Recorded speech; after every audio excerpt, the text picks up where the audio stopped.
അവൻ്റെയൊക്കെ V4-ൻ്റെ VV ഒക്കെ ഓണാൻ വരുമ്പോഴത്തേക്ക് ഇതുള്ളവന്മാർ വീടെത്തി കാണും. വലിയ സെറ്റ് ചെയ്തതിന് ശേഷം ഗ്രൗണ്ട് ക്ലിയറൻസ് ചെറിയ രീതിക്കൊന്നും കുറച്ചിട്ടുണ്ട്. ഒരു പക്ഷേ യൂട്യൂബിൽ തന്നെ ബില്യൺ റൈഡ് റിവ്യൂ ഇടുന്ന ഒരേ ഒരു യൂട്യൂബർ ഞാനായിരിക്കും. ഫൈനാൻഷ്യൽ ബാക്ക്ഗ്രൗണ്ടൊക്കെ ഇല്ലെങ്കിൽ വണ്ടി മെയിൻറ്റെയിൻ ചെയ്യാൻ കുറച്ച് പാടായിരിക്കും. കാരണം ഇതിന് നമുക്ക് റിവ്യൂ ഉള്ളത് RC200 2018 BS4 എഡിഷനാണ്. വണ്ടി ചെയ്തേക്കുന്ന മോഡിഫിക്കേഷനും കാര്യങ്ങളോട്ടൊക്കെ വരാം. പിന്നെ ഫ്രണ്ടിൽ പവർ പാർട്ട് വൈസർ സെറ്റ് ചെയ്തിട്ടുണ്ട്. പിന്നെ 2 റിംഗ് ലൈറ്റ് വെച്ചിട്ടുണ്ട് വിത്ത് ഫ്ലിക്കർ. പിന്നെ സൈഡിലോട്ട് വരികയാണെങ്കിൽ അഡീഷണൽ ആയിട്ട് കിറ്റ് ചെയ്തിട്ടുണ്ട്. ഇത് ഒറിജിനൽ കിറ്റാണ്. അപ്പോൾ ഇതിനും ഈ 2 സെല്ല് കിറ്റ് വണ്ടർബെല്ലും എല്ലാം കൂടെ ചേർത്തിട്ട് ഒരു 15 രൂപ അടുപ്പിച്ചായിട്ടുണ്ട്. പിന്നെ മോഡിഫിക്കേഷനായിട്ട് ചെയ്തിട്ടുണ്ടെന്ന് വെച്ചാൽ ഇതിൽ നമ്പർ പ്ലേറ്റൊക്കെ എടുത്ത് കളഞ്ഞിട്ടുണ്ട്. അത് പെറ്റിയൊക്കെ അടിക്കാതിരിക്കാൻ വേണ്ടി ചെയ്ത് വെച്ചേക്കാണ്. ഇതിൻ്റെ ഓണറിൻ്റെ ഡീറ്റെയിൽസ് ഒന്നും ചോദിച്ചാൽ എനിക്ക് മെസ്സേജ് ഒന്നും ആരും അയക്കേണ്ട. കാരണം ഇതൊരു അപരിചിതൻ്റെ ഒന്ന് ഞാൻ റിവ്യൂ എടുത്തെന്ന് വിചാരിച്ചാൽ മതി. ഫ്രണ്ട് ബാക്ക് നമ്പർ പ്ലേറ്റ് ഒന്നുമില്ല. ഇതിൻ്റെ SF നോട്ട് ഞാൻ ഒന്ന് കേൾപ്പിച്ച് തരാം.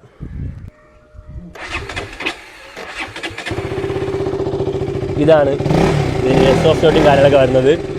ഈ BS4 വെർഷനിൽ മാത്രമേ ഇത്രയും ഒരു സെറ്റ് SF നോട്ട് നിങ്ങൾക്ക് കേൾക്കാൻ പറ്റൂ. BS6 വരുമ്പോൾ വണ്ടി കുറച്ചുകൂടെ സൈലൻ്റ് ആണ്. RC390 BS4-ലും ഇത്രയും ഒരു സൗണ്ട് ഇല്ല.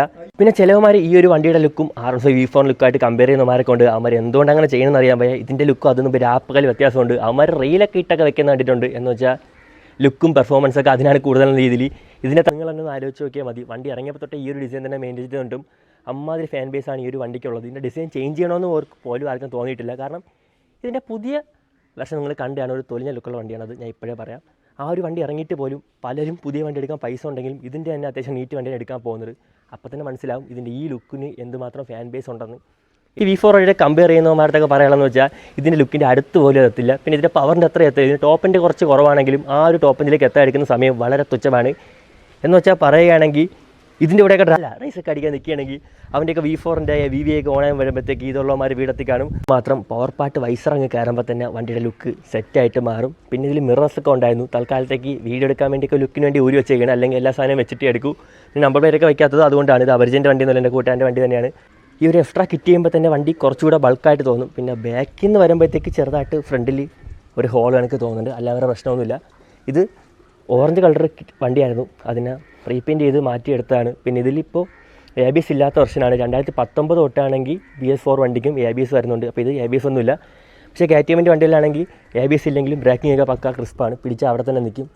പിന്നെ ഇതിൻ്റെ കാര്യം പറയുകയാണെങ്കിൽ ഈ ഒരു വണ്ടി എടുത്തു കഴിഞ്ഞാൽ അത്യാവശ്യം ഫൈനാൻഷ്യൽ ബാക്ക്ഗ്രൗണ്ടൊക്കെ ഇല്ലെങ്കിൽ വണ്ടി മെയിൻറ്റെയിൻ ചെയ്യാൻ കുറച്ച് പാടായിരിക്കും. കാരണം ഇതിന് മെയിൻ്റെനൻസ് ഏറ്റവും കൂടിയ ഒരു 200cc വണ്ടി തന്നെ പറയുന്നത്. സർവീസ് കോസ്റ്റും പാർട്സിൻ്റെ വിലയൊക്കെ നല്ലൊക്കെ കൂടുതലാണ്. ഇതിൻ്റെ ഇൻഡിക്കേറ്റർ തന്നെ 2 എനിക്ക് തോന്നുന്നു ഒരെണ്ണത്തിന് 600, 1200 ആവും. അതേപോലെ ഇതിൻ്റെ തന്നെ പവർ പാർട്ട് വൈസറൊക്കെ ഒറിജിനൽ വാങ്ങിച്ച് വെക്കുകയാണെങ്കിൽ അതിന് തന്നെ 10 രൂപ അടുപ്പിച്ചാവും. പിന്നെ അലോയ് ആണെങ്കിലും ഏത് പാട്ടായാലും KTM-ൻ്റെ ആയിട്ടുള്ള ക്വാളിറ്റിയും അതേപോലെ പ്രൈസും കൂടുതലുള്ള വണ്ടിയാണ് ഈ ഒരു വണ്ടി. പിന്നെ ഇതിൻ്റെ ഈ ഒരു മീറ്റർ ഷെല്ല് ക്രാക്കൊക്കെ ആയിട്ട് വെച്ച് ഓടിച്ച് കഴിഞ്ഞാൽ ഈ ഒരു സാധനത്തിൻ്റെ അകത്ത് വെള്ളം ഇറങ്ങി ഈ ഒരു സാധനം അടിച്ചു പോകും. പിന്നെ ഈ ഒരു സാധനവും ഇതിൻ്റെ ലോക്കൊക്കെ ചിലപ്പോൾ പൊട്ടിപ്പോവും. ഓടിക്കൊണ്ടിരിക്കുമ്പോഴേക്ക് ഊരി കയ്യിൽ വരും. പിന്നെ ബാഗിലൊക്കെ ഇട്ടുകൊണ്ട് വരേണ്ടി വരും. ഈ ഒരു അണ്ടർബെല്ലി സെറ്റ് ചെയ്തതിന് ശേഷം ഗ്രൗണ്ട് ക്ലിയറൻസ് ചെറിയ രീതിക്കൊന്നും കുറച്ചിട്ടുണ്ട്. ഞാൻ കാണിച്ചു തരാം. അത് വലിയ കുഴപ്പമൊന്നുമില്ല. ബമ്പൊക്കെ കറങ്ങിട്ട് നോക്കി ഇറക്കിയാൽ മതി. നോക്കാതെയൊക്കെ കറക്കി കഴിഞ്ഞാൽ ഇത് അല്ലെങ്കിൽ സ്ക്രാച്ച് ആവും. ഇതിൽ ചെറുതായിട്ട് അഡീഷണൽ ക്ലാമ്പൊക്കെ ചെയ്യേണ്ടി വരുന്നുണ്ട്. ഇത് ഫിറ്റിങ്സൊക്കെ സ്റ്റോക്ക് ഫിറ്റിങ്സ് തന്നെയാണ്. നമ്മൾ സ്റ്റോക്ക് ഈ ഒരു ഫെയറിങ് ഊരുമ്പോൾ അവിടെ തന്നെ നമുക്ക് വെച്ച് സെറ്റ് ചെയ്യാൻ പറ്റും. പ്രത്യേകിച്ച് വൈബ്രേഷനും കാര്യങ്ങളൊന്നും ഇതുവരെയ്ക്കും ഇല്ല. പിന്നെ ഇതിൽ ഈ ഒരു ഹഗ്ഗർ ഊരി വെച്ചിട്ട് ഓടിച്ച് കഴിഞ്ഞാൽ ചെളിയൊക്കെ അടിച്ച് ആ സസ്പെൻഷനിൽ വീണ് അത് എനിക്ക് തുരുമ്പൊക്കെ ആയിട്ടിരിക്കും. അതിന് എന്തെങ്കിലും ഹഗ്ഗർ എടുത്ത് വെക്കണം. പിന്നെ അതേപോലെ തന്നെ ചെളി അടിച്ച് ഇതിൻ്റെ അകത്തൂടെ അകത്ത് കയറി CD മറ്റേ ECU ഉണ്ടൊക്കെ അടിച്ച് വരാനൊക്കെ ചാൻസ് ഉണ്ട്. അപ്പോൾ അതൊക്കെ ഒന്ന് നോക്കിയിട്ട് വേണം ഓടിക്കാൻ. പിന്നെ ഈ ചെളി അടിച്ച് തന്നെ ഈ ഒരു സാധനത്തിലൊക്കെ സ്ക്രാച്ച് ആവും. പിന്നെ കഴുവാൻ നേരത്ത് പിന്നെ ബാക്കിയുള്ള ഒരാൾക്കാരെ അവിടുത്തെ ചെളി വീണാൽ അവരെ എന്നുള്ള തെറിവിളി നമുക്ക് കേൾക്കേണ്ടി വരും. അപ്പോൾ ആ ഒരു വൈസറി കുറച്ച് ടിൻ്റൊക്കെ ചെയ്തിട്ടുണ്ട്. രാത്രി വെട്ടം കുറച്ച് കുറവാണ്. ഈ ബാക്കൊക്കെ പൊങ്ങിയിരിക്കുന്നത് സാധാരണ ചില വണ്ടിയിലൊക്കെ ടെയിൽ TD സെറ്റ് ചെയ്ത് കഴിഞ്ഞാൽ കുറച്ച് ബോർ ലുക്കായിരിക്കും വരുന്നത്. പക്ഷേ ഇതിൽ ടെയിൽ TD അങ്ങ് സെറ്റ് ചെയ്താൽ കിട്ടിൽ ലുക്കാണ്. ഇപ്പോൾ ഇതിൽ ഹഗ്ഗറൊന്നും വെച്ചിട്ടില്ല. ചെളിയൊക്കെ അടിച്ച് അതിലൊക്കെ കയറും. അതൊക്കെ എന്തായാലും പിന്നെ മാറ്റണം. പിന്നെ ഈ സീറ്റിന് ഒരു സീറ്റ് തന്നെ മാറണമെങ്കിൽ പുതിയതിന് 6000 അടുപ്പിച്ച് വരുന്നുണ്ട്. ഇതിലിപ്പോൾ കുഴപ്പമൊന്നുമില്ല. അതുകൊണ്ട് മാറേണ്ട ആവശ്യമില്ല. ചെറിയ രീതിക്ക് സ്ക്രാച്ചേ ഉള്ളൂ. പിന്നെ ഈ ഒരു വണ്ടി കയറി ഇരിക്കുമ്പോൾ ഉള്ള കാര്യമെന്ന് വെച്ചാൽ വണ്ടി കയറി ഇരിക്കുമ്പോൾ തന്നെ ഈ ഒരു വണ്ടിയിൽ ഇരുന്ന് പോണ ലുക്ക് തന്നെ നല്ല രീതിക്ക് നിങ്ങൾക്ക് ഇഷ്ടപ്പെടുന്ന രീതിയിലാണ് വരുന്നത്. പിന്നെ കുറച്ച് സ്പോർട്ടി ആയിട്ടുള്ള റൈഡിംഗ് ഓപ്ഷനാണ്. അത് കുറച്ച് നേരം ഓടിക്കുമ്പോഴേ സെറ്റ് ആവും. ടയറിലേക്ക് ഹഗ് ചെയ്തിരിക്കുമ്പോൾ. പിന്നെ 390 കയറി ഇരിക്കുകയാണെങ്കിൽ കുറച്ചുകൂടി ഹാൻഡിൽ കുറച്ച് വൈഡായിട്ട് തോന്നും. കാരണം 2 സൈഡിലും ബാറിൻ്റെ വെയിറ്റ് കൂടെ വരും. ഇതിലിപ്പോൾ ബാറിൻ്റെ വെയിറ്റ് ഒന്നുമില്ല. ഇതിൽ TFT ഡിസ്പ്ലേ ഫിറ്റ് ചെയ്ത് നൈസായിരിക്കും അല്ലേ.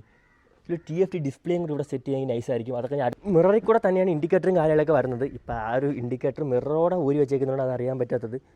പിന്നെ ഒരു പക്ഷേ യൂട്യൂബിൽ തന്നെ ബില്യൺ റൈഡ് റിവ്യൂ ഇടുന്ന ഒരേ ഒരു യൂട്യൂബർ ഞാനായിരിക്കും. ഞാൻ വേറെ ആരെയും കണ്ടിട്ടില്ല. കണ്ടെങ്കിൽ ഞാൻ സമ്മതിക്കാനും പോകുന്നില്ല. ഈ വണ്ടിയുടെ ബാക്കിലെത്ത റൈഡ് കംഫർട്ട് എന്ന് വെച്ചാൽ ബാക്ക് കുറച്ച് ഹൈറ്റിലാണ് ഇരിക്കുന്നത്. വീട്ടുകാരെയൊക്കെ കൊണ്ടുപോകാൻ പറ്റുമെന്ന് ചോദിച്ചു കഴിഞ്ഞാൽ അവർക്കൊരു മൈൻഡ് ഉണ്ടെങ്കിൽ കയറ്റിക്കൊണ്ട് പോകാൻ പറ്റും. അല്ലാതെ കൊണ്ടുപോകാൻ കുറച്ച് പാടായിരിക്കും. പിന്നെ ചരിഞ്ഞിരിക്കുന്ന കാര്യം നടക്കുന്ന കാര്യമല്ല. ഇത്രയും ഹൈറ്റും ഇല്ലാതെ ഇരിക്കുന്നതുകൊണ്ടും എനിക്ക് നല്ല ഹൈറ്റ് ഉള്ളതുകൊണ്ട് കുറച്ച് പേടിയാവുന്ന രീതിയിലാണ് ഈ ഒരു ആർച്ചിയുടെ ബാക്കിൽ ഞാൻ ഇപ്പോൾ ഇരിക്കുന്നത്. ഹൈറ്റൊക്കെ കുറഞ്ഞ ആൾക്കാരാണെങ്കിൽ കറക്റ്റ് ചൂടിലിരിക്കും. ഇപ്പോൾ തന്നെ ഇത്രയും ഒരു ഹൈറ്റിൽ ബാക്കിലാണ് ഇരിക്കുന്നുണ്ട്. ഈ വണ്ടി പോകുന്ന വഴിക്ക് ഇടിച്ചു കഴിഞ്ഞാൽ ബാക്കിലുള്ള ആളായിരിക്കും ആദ്യം മരിക്കുന്നത്. ഫ്രണ്ടിലുള്ള ഹാൻഡിലിന് പിടിച്ചൊക്കെ ഇരിക്കുന്നുണ്ട്, അവന്മാർക്ക് ഒരു കുഴപ്പം പറ്റാൻ പോകുന്നില്ല.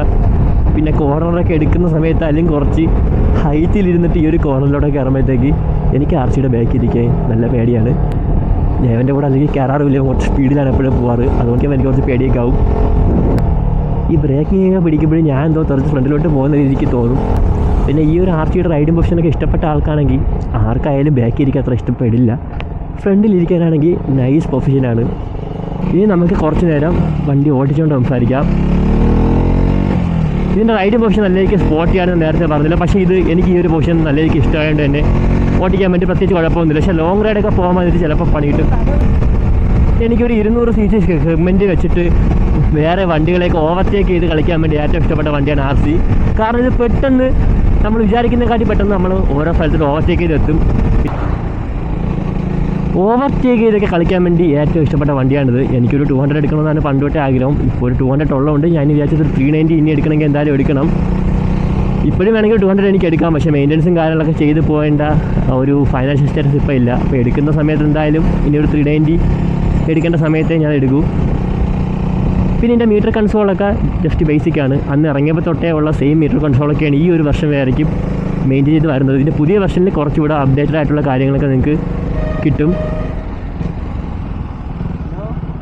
ഈ ഒരു ബമ്പ് പതുക്കെ കയറ്റി ഇറക്കണം, ഇല്ലെങ്കിൽ ചിലപ്പോൾ പണി കിട്ടാൻ ചാൻസ് ഉണ്ട്. പിന്നെ ഇതിൽ വലിയ രീതിക്ക് വൈബ്രേഷനും കാര്യങ്ങളൊന്നുമില്ല. ഇത്രയും ഒരു ഫെയറിങ് കാര്യങ്ങളൊക്കെ ഇതിൽ വരുന്നുണ്ടെങ്കിലും വൈബ്രേഷനൊക്കെ വളരെ രീതിക്ക് കുറവാണ്, മിനിമം തന്നെ പറയാം.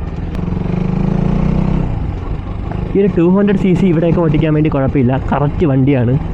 പക്ഷേ ഇതിൻ്റെ 390 ഉണ്ട്. ആ ഒരു വണ്ടി എനിക്ക് ഇങ്ങനത്തെ റോഡുകളൊക്കെ ഓടിക്കാൻ വേണ്ടി സത്യം പറഞ്ഞാൽ നല്ല രീതിക്ക് പേടിയാണ്. കാരണം ഇവിടെയൊക്കെ കൈ കൊടുത്താൽ അത് കയറുന്ന സ്പീഡ് പെട്ടെന്ന് അങ്ങ് കയറും, നമ്മളെ കയ്യിൽ നിൽക്കില്ല. സ്ഥിരം ഓടിക്കണമാർക്ക് പ്രശ്നമായിട്ട് തോന്നില്ല. പക്ഷേ എനിക്ക് ഇങ്ങനത്തെ റോഡിൽ 390 ഓടിക്കാൻ നല്ല രീതിക്ക് പേടിയാണ്. പക്ഷേ 200 cc ആണെങ്കിൽ കറക്റ്റ് മെയിൻറ്റെയിൻ ചെയ്ത് നിങ്ങൾക്ക് ഓടിച്ചുകൊണ്ട് പോകാനും പറ്റും.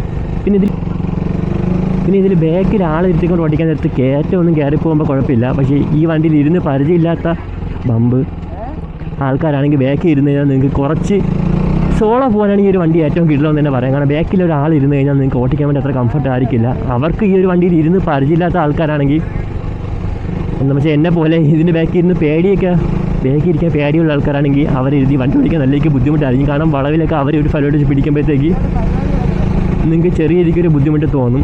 ഇപ്പോൾ ഇവൻ്റെ വണ്ടിയാണ്, ഇതിൽ സ്മൂത്തായിട്ടിരിക്കുന്നുണ്ട്, ഒരു പേടിയില്ലാതെ. പക്ഷേ ഇവൻ്റെ ബാക്കിൽ എനിക്കിരിക്കാൻ വേണ്ടി നല്ല പേടിയാണ്. ഇവൻ്റെ കയ്യിൽ ഈ വണ്ടി നിൽക്കുകയും ചെയ്യും, അവൻ കിള്ളാറ്റ് വണ്ടി ഓടിക്കുകയും ചെയ്യും. കുറച്ച് കത്തിച്ചൊക്കെയാണ് ഈ വണ്ടി ഓടിച്ചിട്ട് പോകുന്നത്.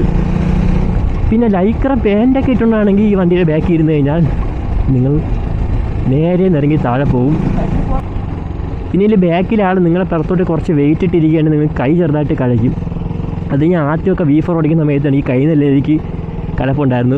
അത് നിങ്ങൾ ചെയ്യേണ്ട കാര്യം ഈ ഒരു ടാങ്കിൽ ഈ ഒരു കാല് വെച്ചൊന്ന് ഹഗ് ചെയ്തിരുന്നാൽ തീരാവുന്ന പ്രശ്നമേ ഉള്ളൂ.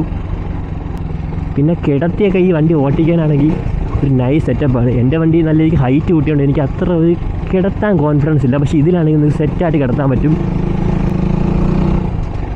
അപ്പോൾ വീഡിയോ കണ്ടിട്ട് അതേപോലെ ഇറങ്ങിയപ്പോൾ അത് പറ്റുമെങ്കിൽ ലൈക്ക് കൂടി അടിച്ചേക്കുക. എനിക്ക് പറ്റുന്ന രീതിയിലൊക്കെ ഈ ഒരു വീഡിയോ ഞാൻ സിൻസിയറായിട്ട് എടുത്തിട്ടുണ്ട്. അപ്പോൾ ഇതുപോലത്തെ കൂടുതൽ കണ്ടൻറ്റായിട്ട് എൻ്റെ ചാനൽ ഒന്ന് സബ്സ്ക്രൈബ് ചെയ്ത് വെച്ചേക്കുക. പിന്നെ ഇങ്ങനത്തെ ഡൗട്ടും കാര്യങ്ങളൊക്കെ ഉണ്ടെങ്കിൽ എൻ്റെ ഇൻസ്റ്റയിൽ കൂടി എൻ്റെ കമൻസിലൂടെ കോൺടാക്ട് ചെയ്യുന്നതാണ്. എൻ്റെ ഇൻസ്റ്റയുടെ ലിങ്കും കാര്യങ്ങളൊക്കെ എൻ്റെ അക്കൗണ്ടിൻ്റെ ബയോ തന്നെ കൊടുത്തിട്ടുണ്ട്. അപ്പോൾ പുതിയൊരു വീഡിയോ കാണുന്നവരെ ബൈ ബൈ.